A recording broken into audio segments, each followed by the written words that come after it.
राष्ट्रीय ओबीसी महासंघ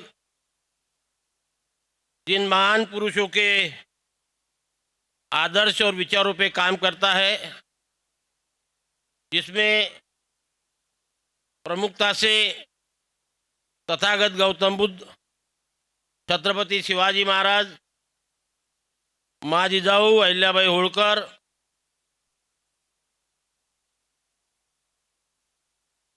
महात्मा ज्योतिराव फुले, सावित्रीबाई फुले, फतिमा शेख,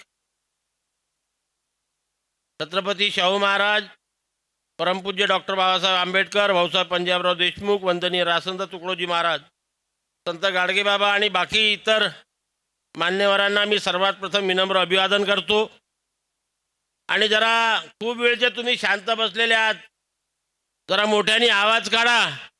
सर्वांना माझा जय ओबीसी, जय ओबीसी, जय ओबीसी। राष्ट्रीय ओबीसी महासंघ के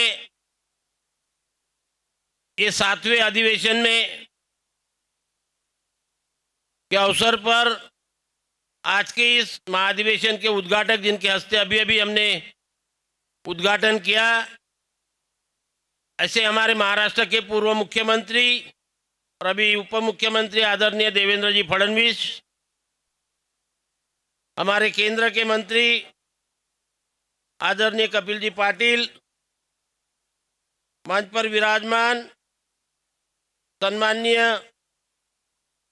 खासदार यादव साहब, डॉक्टर परिणय फुके, एडवोकेट फिरदौस जी मिर्जा, हमारे justice Aishwarya sahab, former MP honourable V Hanumantharao, honourable Shri Mahadevrao ji Jankar, advocate Abhijeet Wanjari ji, Shabbir Ahmed Ansari sahab, और कलीग श्रीनिवास गौड़ जाजूला, यादव बोला ना यादव साहब, के शंकर राव, इंद्रजीत सिंह जी, हमारे बाकी सभी साथी यहाँ पर उपस्थित है। मेरे सारे स्टेट प्रेसिडेंट यहाँ पर है, हमारी सुषमा ताई मोराली जी यहाँ पर है।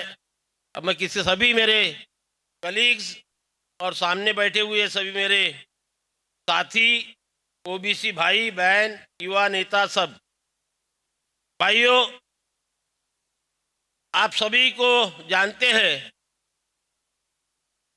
कि स्वतंत्र भारत के बाद संविधान के कलम 340 के अनुसार हम लोगों को जो सुविधाएं मिलनी थी, जो सहूलतें मिलनी थी, जो अधिकार मिलने थे, वो पिछले 75 साल में हमें नहीं मिले।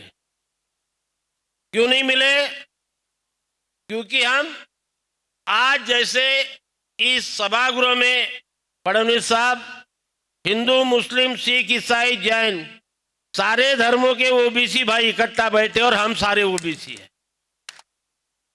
तब हमारी संख्या 70% हो रही है।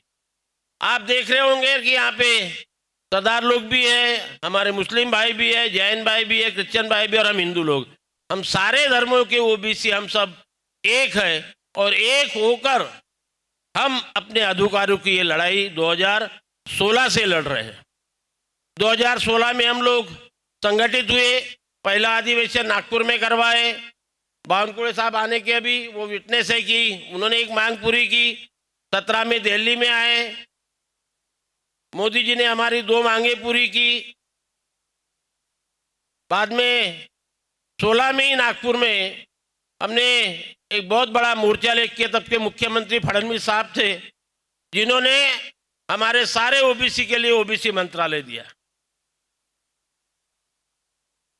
हम 2018 में बंबई गए, बंबई में फिर वो मुख्यमंत्री थे, हमारे उद्घाटन के लिए भी वो आए थे। और आपको बताते हुए खुशी होती है कि 5 GR हमारे पहली से 10वीं का स्कॉलरशिप हो, बाद में फॉरेन में जाने के लिए स्कॉलरशिप हो, महाज्योति हो, 250 करोड़ रुपए आर्थिक विकास महामंडल को हो, और 36 हॉस्टल शुरू करने का GR भी उन्होंने निकाला था। लेकिन बीच में दूसरी सरकार आई, 36 के बाहर तक करते बोले, वो अभी चल ही रहा है, अभी तक शुरू नहीं हुए। अभी मुझे उम्मीद है कि मुख्यमंत्री फडणवीस साहब फिर से बने तो हमारे 72 हॉस्टल शुरू हो जाएंगे, कोई दिक्कत नहीं उसमें। हम हैदराबाद गए, ऑनलाइन किए, मोदी जी के पास गए, ऑल इंडिया कोटा के लिए ऐश्वर्या साहब is the witness. All India medical quota में हमें रिजर्वेशन नहीं था, we fight it for 5 years and then we get from last year 27% reservation in the all India medical quota for OBC student। Navodaya school में reservation नहीं था, सैनिकी school में reservation नहीं था।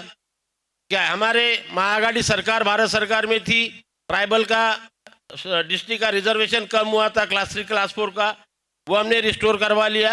यानी सरकार कोई भी हो, हम लोग उनसे मांगते रहते और सारे सरकार हमको देते रहती।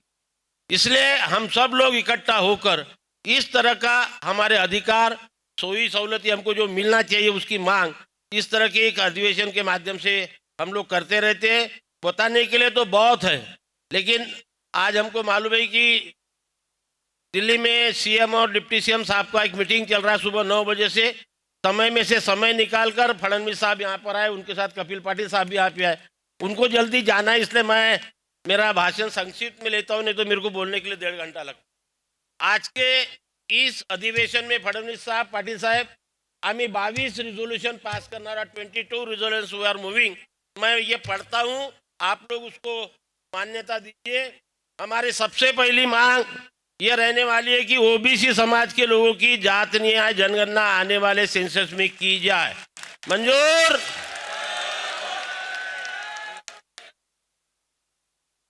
दिनांक 4 मार्च 2021 को जारी सुप्रीम कोर्ट के आदेशानुसार रद्द किया गया ओबीसी लोगों का 27% रद्द किया गया, फिर से रिस्टोर हुआ, लेकिन 27 नहीं हुआ।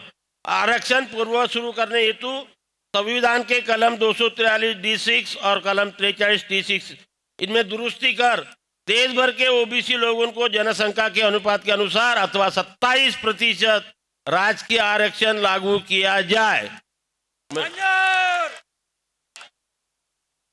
केंद्र सरकार में जैसा फडणवीस साहब ने हमको महाराष्ट्र में ओबीसी मंत्रालय दिया, उसी तरह का स्वतंत्र ओबीसी मंत्रालय केंद्र सरकार में शुरू किया जाए। Separate OBC ministry in central government.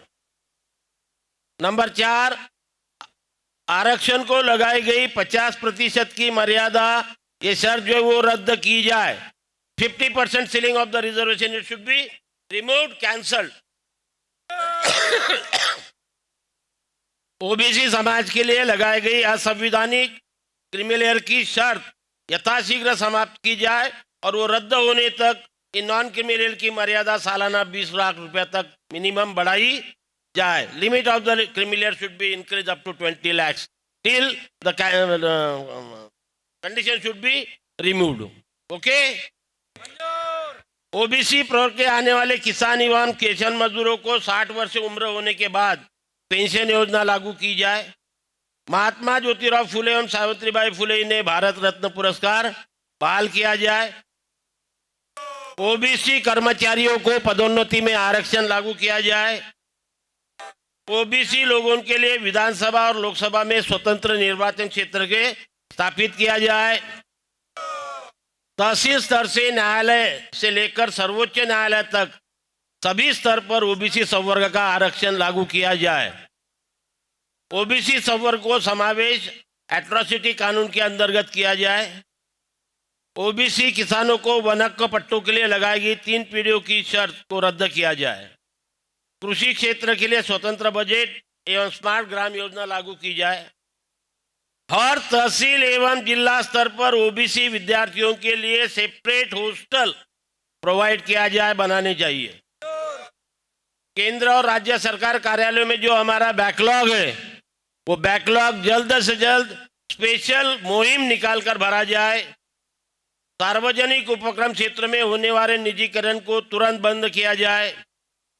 केंद्र और राज्य सरकार की योजना के अनुसार SC/ST संवर्ग के माफक ओबीसी किसानों को 100% अर्थ सहायता लागू की जाए।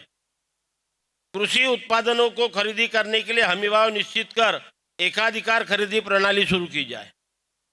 महात्मा ज्योतिबा फुले समग्र बाग में सिर्फ 10 रुपए में उपलब्ध कराया जाए। LLB LLM में कुछ यूनिवर्सिटी में ओबीसी को रिजर्वेशन नहीं दे रहे, वहां तुरंत लागू किया जाए। और केंद्र सरकार के बजट में ओबीसी को उनके पॉपुलेशन के हिसाब से प्रोविजन किया जाए। ये मांगे हम लोग इस महाधिवेशन के माध्यम से केंद्र सरकार के सभी मंत्री, खासदार और प्रधानमंत्री और हमारे राष्ट्रपति जी को देने वाले। लेकिन हमारे उप मुख्यमंत्री जी और पूर्व मुख्यमंत्री जी यहाँ पर है, मैं उनसे उम्मीद करता हूँ आप सभी के माध्यम से कि जिस तरह से बिहार में जात न्याय जनगणना करने का निर्णय लिया गया, उसी तरह से महाराष्ट्र में भी निर्णय लेकर महाराष्ट्र के भी जनता को आप न्याय दिलाए। हमारे महाराष्ट्र के बच्चों के लिए 72 हॉस्टल आप जल्द से जल्द चालू करें। बच्चों को जिन बच्चों को हॉस्टल में प्रवेश नहीं मिलता उनको डॉक्टर बाबा साहेब आम्बेडकर शिष्यवृत्ति योजना जल्द से जल्द चालू करने का निर्णय लेकर आप हमें न्याय देंगे, ऐसी उम्मीद करता हूं। और कुछ कोर्सेस ऐसे कि जिनको स्कॉलरशिप लागू करना बहुत जरूरी है, लेकिन अभी तक वो शुरू नहीं करी। मुझे लगता है आपके नेतृत्व में ये कोर्सेस को भी जल्द से जल्द स्कॉलरशिप लागू करके हमें आप न्याय देंगे। बाकी महाराष्ट्र सरकार से बहुत सारी मांगे हैं, ये डायस नहीं कि महाराष्ट्र सरकार की मांगे मैं आपके सामने रखूं, वो फिर से आपके स्वतंत्र वैयक्तिक रूप से रखूंगा। लेकिन इस हमारी मांगों पर आप ध्यान देकर आपके माध्यम से केंद्र सरकार तक ये मांगे आप पहुंचाएंगे, ऐसी उम्मीद करता हूं। पाटिल साहब भी यहाँ बैठे हुए, उनको भी मैं रिक्वेस्ट करता हूं कि वो भी इस मांगों का हमारा रिकमेंडेशन केंद्र सरकार की तरफ करके उन्हें सुलझाने में हमें मदद करेंगे। आप लोग यहाँ आए, इसलिए मैं आप सभी लोगों का राष्ट्रीय ओबीसी महासंघ के अध्यक्ष के नाते आपके आभार व्यक्त करता हूँ और आपसे रजा लेता हूँ। जय ओबीसी, जय ओबीसी, जय ओबीसी।